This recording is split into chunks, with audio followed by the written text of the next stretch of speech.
শুভ সকাল বন্ধুরা, নতুন আবার একটা ব্লগ নিয়ে চলে এসেছি তোমাদের সামনে। তো দেখো সকাল সকাল রান্না করতে হবে। তো বাসন আমি রান্নাঘরটা ঝাড় দিয়ে বাসনটা মেজে দিলাম, আমার ছোটো যা ধুয়ে দিল।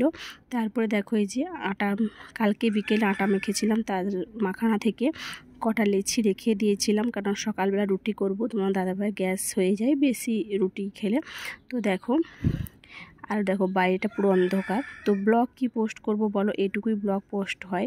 তারপরে আর পারি না, কারণ তারপরে এমন কাজে তাড়া পড়ে যায় যে ভিডিও করব সেটা হয় না। তোমরা ভাববে হয়তো যে আমি এইটুকুই কি প্রত্যেকদিন কাজ করি না, এইটুকু কাজ করি না, অনেকই কাজ করি।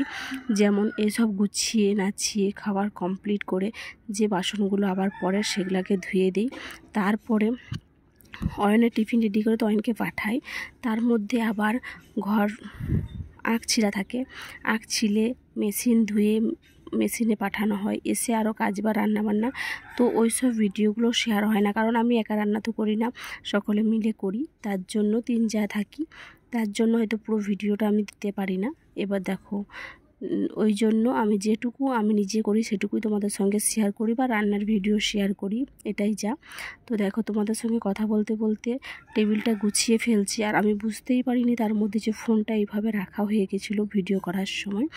তো যেটুকু আমার ঘরে কাজবাজ করি আমি সেটুকুই শেয়ার করি। এবার বাইরে কখনো কোনো রান্নার রেসিপি অবশ্যই শেয়ার করব তোমাদের। এই ধরনের ভিডিওগুলো যাই হোক 200-400 জন মানুষ দেখে, আমার তাতেই খুবই ভালো লাগে। কারণ যেটুকু মানুষ দেখবে মন থেকে ভালোবেসে একটু ভিডিওটা দেখো, কারণ ভিডিওতে কোনো খারাপ কিছু থাকে না। আমি যেটুকু কাজ করি সেটুকুই শেয়ার করি, আর যেটুকু পারি না শেয়ার করা হয় না, কারণ ভিডিও করার মানুষ আমি, আর ক্যামেরাম্যানও আমি। তো ওই জন্য হয় না। কখনো যদি সফল হতে পারি তাহলে চেষ্টা করব পুরো ব্লগ দেওয়ার। তো কালকে রাত্রে দেখো তোমার দাদাভাই 3টে ডিম এনেছিল, তো ওই ডিমগুলোকে আমি ফ্রিজে রেখে দেবো। আর এবার যেটা একটা প্লাস্টিকে ছিল সেটাকে ডিবার মধ্যে পুরে দেবো। আর সকাল সকাল দেখো তেলে ভাজা রুটি হয়ে গেছে, আর একটু আলু ভেজেছি, কারণ আজকে শনিবার, শনি পূজা দিতে যাবে তোমার দাদাভাই, তো আঁশ যে জাতীয় কোনো জিনিস খাবে না, তার জন্য করেছি। এবার দুপুরবেলা যাই হোক আলু ভাত রাতে দিয়ে দুধ দিয়ে খাবে। আর অয়ন দেখো স্কুল যাবে, তো অয়ন জল বিস্কুট খেয়ে নিচ্ছে। ওকে বললাম যে একটা রুটিতে ডিম দিয়ে ভেজে দেবো, না আমি খাবো না। তারপরে দেখো আমিও টিফিনটা প্যাক করে দিচ্ছি, ওর মধ্যে যে রুটি প্যাক করে দিয়েছি সেটা তোমাদের সঙ্গে শেয়ার করলাম, আর আলু ভাজাও একটু দিয়ে দিচ্ছি টিফিনে।